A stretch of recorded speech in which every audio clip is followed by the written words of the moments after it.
Hello बच्चों, कैसे हैं आप लोग। आई होप बढ़िया ही होंगे।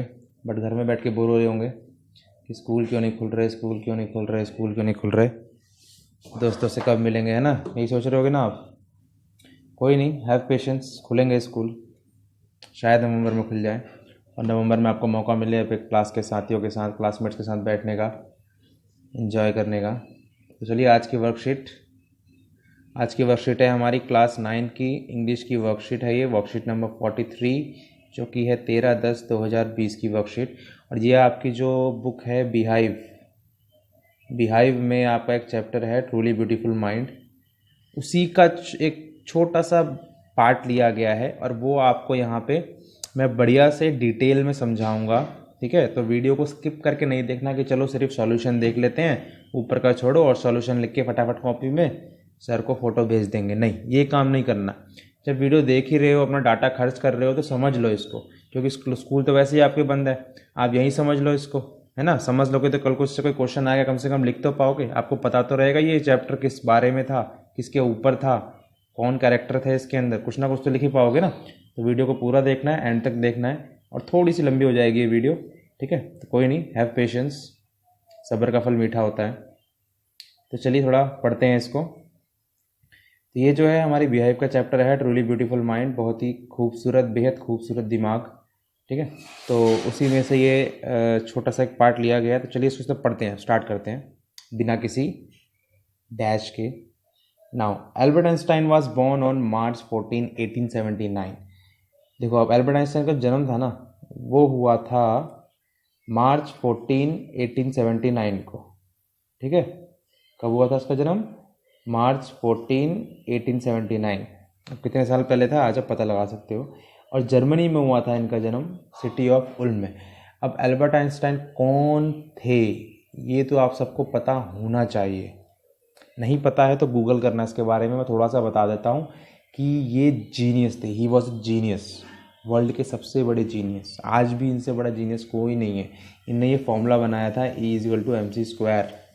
ठीक है, अब बाकी स्टडी आप गूगल पे कर सकते हो इनके बारे में, बाकी तो बता ही रहा हूँ मैं आपको। ठीक है, जर्मनी में पैदा हुए थे, ध्यान रखना।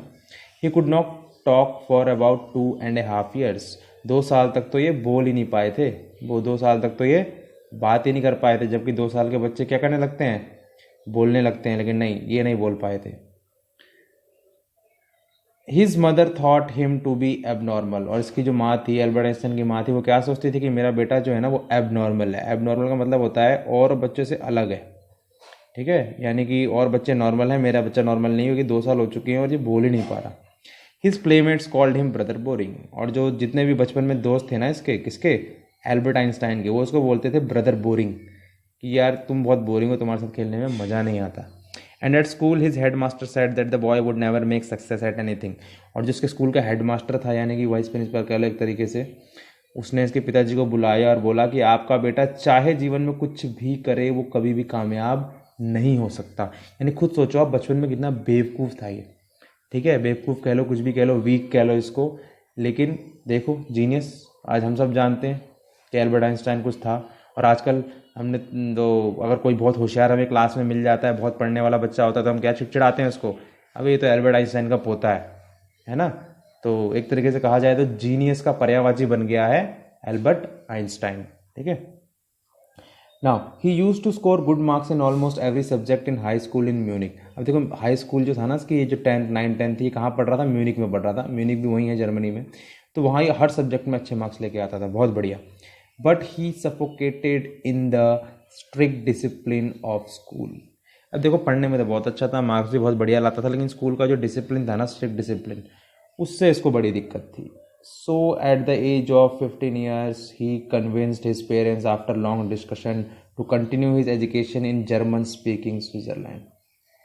अब ऐसा नहीं था कि इसको स्कूल से बंक मारना होता था और बाहर जाके मूवी देखनी होती थी, या छोले कुलचे खाने होते थे, या आइसक्रीम खानी होती थी, चलो स्कूल छोड़ देते हैं, या जाके वाटिका में घूमना होता था, या एरो सिटी में। नहीं, इसको क्या था कि स्कूल में जो पढ़ाया जा रहा है उससे एक्स्ट्रा पढ़ना था इसको, यानी सिलेबस से भी बाहर का पढ़ना था। बुक तो ऑलरेडी ख़त्म कर देता था ये, लेकिन जब ये यहाँ वहाँ की बाहर की नॉलेज क्लास में स्टार्ट करता था या टीचर से पूछता था, तो टीचर इसको बैठा देते थे, चुप कर देते थे कि नहीं, ये तुम्हारा नहीं है बुक्स में, ये पढ़ाई में नहीं है, तुम नहीं पढ़ोगे।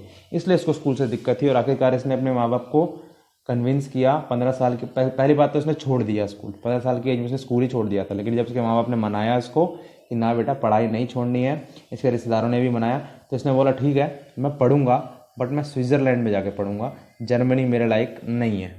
सो Einstein was highly gifted in mathematics and physics. अब देखो आइंस्टाइन जो था ना वो हाईली गिफ्टेड था। हाईली गिफ्टेड का मतलब होता है बहुत ही ज़बरदस्त उसको आती थी क्या, mathematics and physics.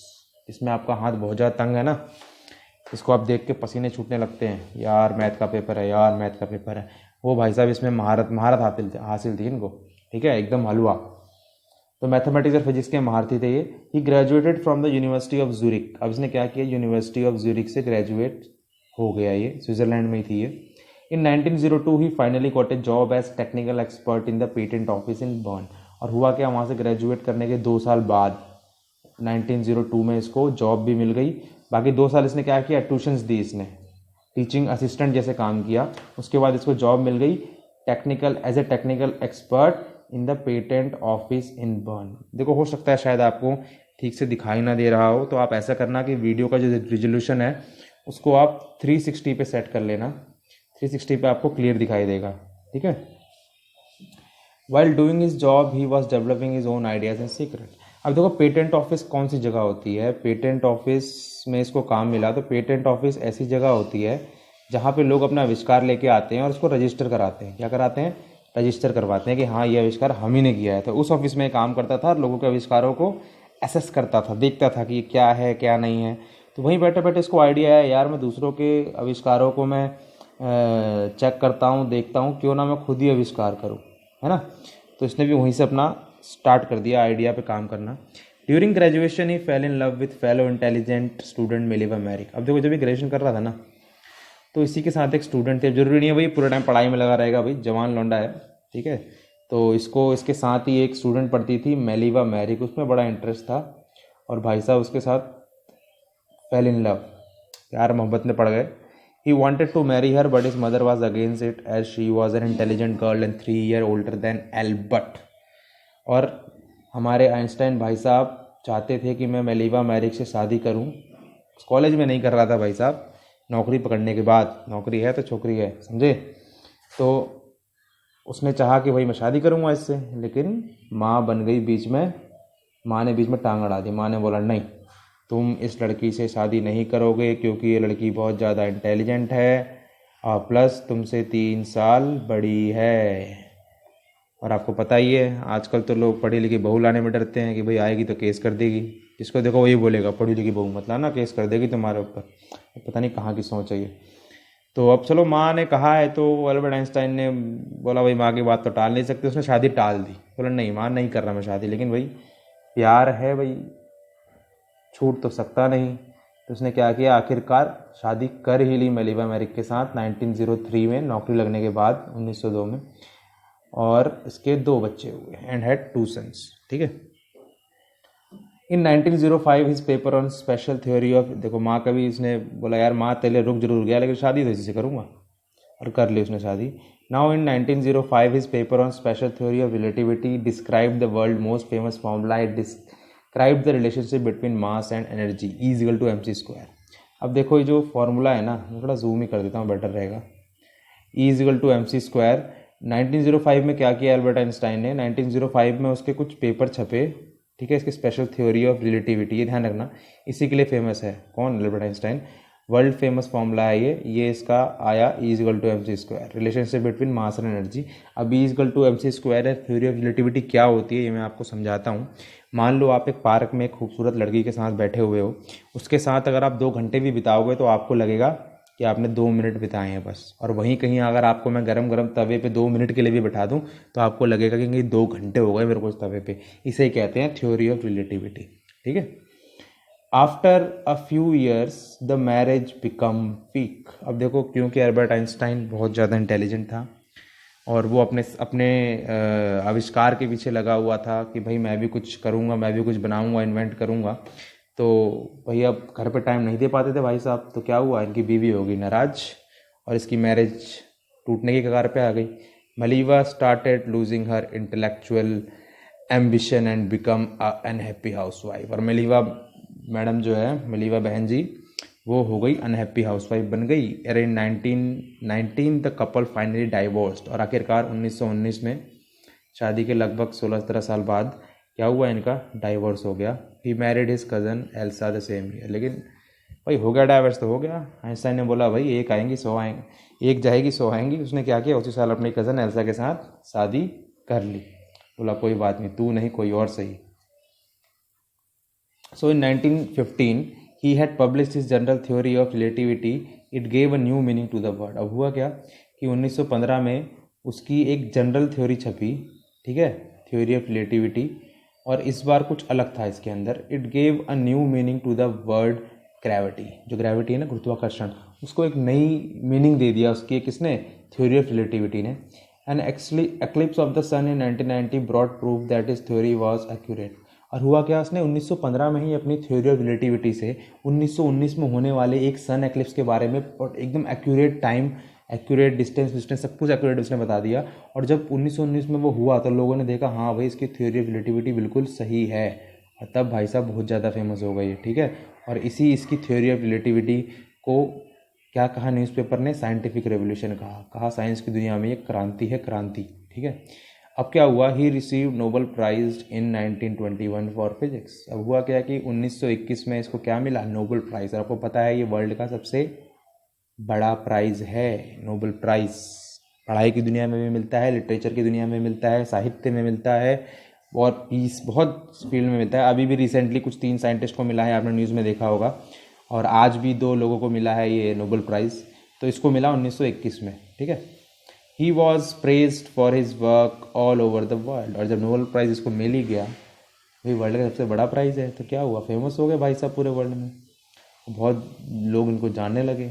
In 1933 Nazis came to power in Germany, so he emigrated to US. अब हुआ क्या, आपको मैंने पहले ही बताया था, जर्मनी में पैदा हुआ था, ऊपर से यहूदी था। यहूदी बोले तो एक तरह का रिलीजन ही समझ लीजिए आप। और यहूदियों को जर्मनी में ना पसंद नहीं किया जाता था। और 1933 में वहाँ कौन आ गई, नाजी गवर्नमेंट आ गई। नाजी बोले तो हिटलर की गवर्नमेंट आ गई। और इसने देखा भाई यहाँ रहूँगा तो मेरे को काट देंगे या मेरे को मार देंगे या फांसी चढ़ा देंगे, एवं ही ज़बरदस्ती, ठीक है। वहाँ यही करते थे, यहूदियों को ज़बरदस्ती मार देते थे। तो इसने क्या किया, ये भाई साहब एमिग्रेट हो गए यूएस। एमिग्रेट बोले तो भाग गए कहाँ, यूएस। कोई चाचा मामा ताऊ उनका रहता होगा, चले गए वहाँ पे, छोड़ दिया जर्मनी, बोला भाई यहाँ रहेंगे तो मरेंगे। Now 5 years after discovery of nuclear fission in the Berlin, American physicists were very upset. अब हुआ क्या, जब ये अमेरिका गया ना तो अमेरिका वालों ने इसको पकड़ लिया। उसने देखा भाई जर्मनी साइंटिस्ट आया है, चलो इससे काम करवाते हैं। इसको बोला देख भाई हमारे लिए काम करेगा तो यहाँ रहेगा अमेरिका में, हमारे लिए काम नहीं करेगा इधर को हम वापस जर्मनी भगा देंगे, और हिटलर भाई साहब वहाँ तुम्हारा सीख कबाब बना देगा, ठीक है। जस्ट मजाक कर रहा हूँ, ऐसा कुछ नहीं था। हाँ पर वापस इसको भेजते जर्मनी तो मार दिया जाता है इसको। तो 5 साल बाद क्या हुआ कि बर्लिन में न्यूक्लियर फिजन का आविष्कार हो गया, और जितने भी अमेरिकन फिजिस्ट थे वो सारे के सारे अपसेट हो गए कि भाई हमसे पहले बर्लिन वालों ने न्यूक्लियर फिजन का आविष्कार कर लिया। अब ये न्यूक्लियर फिजन क्या होता है, न्यूक्लियर फिजन वही फॉर्मूला है, वही चीज़ है जिसके ऊपर न्यूक्लियर बॉम्ब काम करता है, परमाणु बम। तो उसका आविष्कार बर्लिन में हो चुका था, इसलिए अमेरिका के सारे फिजिसिस्ट बहुत ज़्यादा अपसेट थे कि हमने क्यों नहीं किया, क्योंकि उन्होंने शक था कि कहीं सबसे पहले हमें भी बम ना गिरा दे। They were afraid Nazis could build and use an atomic bomb. वो डर रहे थे कि भाई नाजी हमसे पहले बम बना के हमारे ऊपर ही गिरा देंगे, दिवाली बना देंगे इनकी। On the request of a colleague he wrote a letter to the American. अब हुआ क्या, अमेरिका वालों ने भी एकदम सीक्रेटली ना एटम बम बनाना स्टार्ट कर दिया। एल्बर्ट आइंस्टाइन को पता था कि ये चीज़ बहुत खतरनाक है, वो जानता था कि इसके क्या कॉन्सिक्वेंस यानी क्या परिणाम हो सकते हैं इस बम के। तो उसने क्या किया, उसको उसके कलीग्स ने कहा कि भाई साहब आप ना एक लेटर लिखो अमेरिका के प्रेसिडेंट को। उस टाइम प्रेसिडेंट कौन था, रूजवेल्ट था। और बोला कि भाई आप ना इनको वार्न करो कि भाई ये बम जो है ना ये बहुत खतरनाक है, इंसानियत के लिए बहुत खतरनाक है। आपको पता ही है जापान में गिरा था क्या हालत हुई थी वहाँ की, है ना। और वो तो छोटा था, आज के टाइम पे इतने बड़े बड़े परमाणु बम में गिर गए तो भाई लगा लो अगर दिल्ली में गिर गया, दिल्ली के आसपास हरियाणा, यूपी, पंजाब गए काम तो सारे के सारे, कुछ नहीं बचेगा, चूहा भी नहीं बचेगा। तो अब इसने लेटर लिखा इसको प्रेसिडेंट रूजवेल्ट को, और उसने बोला कि सर आप जो कर रहे हो ठीक नहीं है, क्योंकि इसी टाइप का एक बॉम्ब जो था वो एक पोर्ट में, एक बंदरगाह पे फटा था, और उसने उस पूरे बंदरगाह और उसके आसपास की जितनी भी टेरिटरी थी सब कुछ बर्बाद कर दिया था। तो आप ये मत करिए, आप इस प्रोजेक्ट को रोक दीजिए। America secretly developed that atomic bomb and dropped it on the Japanese cities of Hiroshima and Nagasaki. लेकिन अमेरिका को चुल मची हुई थी कि नहीं, मुझे तो बनाना है, मुझे बनाना है, मुझे बनाना है. उसने बनाया और टेस्टिंग के लिए उसने कहाँ गिरा दिया, आप सारे जानते हो. जापान के 2 शहर थे, हिरोशिमा और नागासाकी, वहाँ गिरा दिया उन्होंने बॉम्ब और नाश मार दिया उस जगह का. Einstein was very disturb by the extent of destruction. अब आइंस्टाइन को जब ये पता चला और उसने देखा डिस्ट्रक्शन कि भाई सब मर गए यार, कुछ नहीं बचा, तो उसको बहुत धक्का लगा अंदर कि यार ये बहुत गलत काम हो गया, ये तो बहुत गलत चीज़ है ये. He again wrote a letter, this time to the United Nations to form the world government. उसने फिर से लेटर लिखा और इस टाइम उसने यूएन को लिखा लेटर, यूनाइटेड नेशन, जिसमें बहुत सारे कंट्री मेंबर्स होते हैं. बोला कि भाई आप एक कानून बनाओ इसके खिलाफ कि कोई भी परमाणु बम का इस्तेमाल नहीं करेगा. ठीक है, अब आगे आते हैं. Einstein got politically involved in the next 10 years protesting to end arms buildup. अब आइंस्टाइन ने क्या किया, आइंस्टाइन ने तब से सोच लिया भाई मैं इसके खिलाफ प्रोटेस्ट करूँगा. उसने पॉलिटिक्स ज्वाइन की और बोला मैं बंद करवाऊँगा इस परमाणु बम को. और अगले 10 साल तक उसने पॉलिटिक्स में भाग लिया और प्रोटेस्ट किए, धरने वरने दिए केजरीवाल जैसे कि भाई ये हथियार की होड़ जो है ये सब बेकार है, इंसानियत के खिलाफ है. He campaigned for peace and democracy. उसने बोला भाई दुनिया में पीस और डेमोक्रेसी ही होनी चाहिए, लड़ाई झगड़े में कुछ नहीं रखा, बम बम बनाना, हथियार इकट्ठा करना कुछ नहीं है इसमें. This scientific genius died in 1955. अब देखो कब मरा ये, 1955 में एट द एज ऑफ 76 पे मर गया. And he was celebrated as a visionary and a world citizen. और आज भी इसको सेलिब्रेट किया जाता है एज ए विजनरी, यानी जो फ्यूचर की सोच रखते हैं, और वर्ल्ड सिटीजन माना जाता है इसको. सिर्फ अमेरिका का नहीं, वर्ल्ड सिटीजन, यानी पूरे वर्ल्ड का नागरिक था. नाउ अब सीधा क्वेश्चन आंसर के ऊपर आते हैं, क्योंकि हमारा वीडियो जो है बहुत बड़ा हो चुका है. तो आइए चलिए सीधा क्वेश्चन आंसर पे चलते हैं. Now based on the given passage select the correct option. अगर आप बोर हो रहे हो कोई बात नहीं, आधा वीडियो अभी देख लो, आधा वीडियो बाद में देख लेना आप. ठीक है, ऐसे बोर आपको होना नहीं चाहिए. 40 मिनट की तो वैसे भी स्कूल में भी क्लास होती है आपकी, यहाँ तो मैं फिर भी 20 मिनट का वीडियो बना रहा हूँ. ठीक है, तो चलिए करते हैं इसको. Now A, who was Albert Einstein. कौन था एल्बर्ट आइंस्टाइन? क्या वो म्यूजिशियन था, क्या साइंटिस्ट था, टीचर था या प्रेसिडेंट था? तो वो क्या था, एक साइंटिस्ट था. जल्दी जल्दी कर रहे हैं. Now B, Einstein was highly gifted in, किस चीज़ में बहुत ज़्यादा होशियार था वो? बायोलॉजी में, फिजिक्स में या मैथमेटिक्स में? तो इसका आंसर है दोनों में, मैथमेटिक्स फिजिक्स दोनों में. Now in 1921 he received dash for physics. Physics के लिए क्या मिला था 1921 में उसको? नोबेल प्राइज़ मिला था. Which word in the passage is a synonym of far sighted. Synonym मतलब होता है पर्यायवाची. तो फार साइटेड का पर्यायवाची क्या है इनमें से? तो वो है विजनरी. ठीक है, नाउ आते हैं सेकंड क्वेश्चन के ऊपर. चलिए सेकंड क्वेश्चन करते हैं. तो हमारा सेकंड क्वेश्चन है, why were American physicist upset. ये वाला क्वेश्चन है हमारा कि जो अमेरिकन फिजिसिस्ट थे वो अपसेट क्यों थे. तो इसका आंसर मैं आपको ऊपर दिखाता हूँ. इसका आंसर है हमारा यहाँ.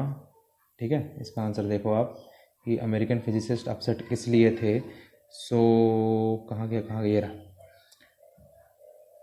5 years after the discovery of nuclear fission in Berlin, American physicists were very upset.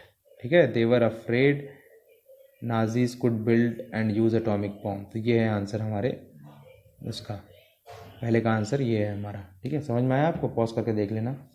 अब वापस चलते हैं नीचे. अब देखते हैं ई का आंसर था वो, अब एफ का आंसर देखते हैं. How did Einstein theory of relativity prove to be scientific revolution. Einstein की जो थ्योरी ऑफ रिलेटिविटी थी वो साइंटिफिक, यानी कि साइंटिफिक क्रांति, वैज्ञानिक क्रांति कैसे साबित हुई. तो एफ का आंसर हम देखते हैं. एफ का आंसर हमारा ये रहा, यहीं पे है हमारा एफ का आंसर. यहाँ मैं लिख देता हूँ एफ. ये हमारा एफ का आंसर है. क्या है? In 1915 he had published his general theory of relativity. It gave a new meaning to the word gravity. An eclipse of sun in 1990 brought proof that the theory was accurate. Newspaper called his work as a scientific revolution. ये इसका answer है, बाकी मैं समझा चुका हूँ आपको. ठीक है, चलिए आते हैं एफ के बाद जी पे. What did Einstein warn the America president about. अब किस चीज़ के बारे में एल्बर्ट आइंस्टाइन ने वॉर्न किया था अमेरिका के प्रेसिडेंट को? तो उसने वॉर्न किया था न्यूक्लियर बॉम्ब के खिलाफ कि भाई साहब न्यूक्लियर बॉम्ब मत बनाओ, नहीं तो बहुत बुरा हो जाएगा. तो अब मैं यहाँ लिखता हूँ, यहाँ देखो इसका आंसर यहाँ से है, एफ था ना वो, ये जी का आंसर है, यहाँ लिख देता हूँ.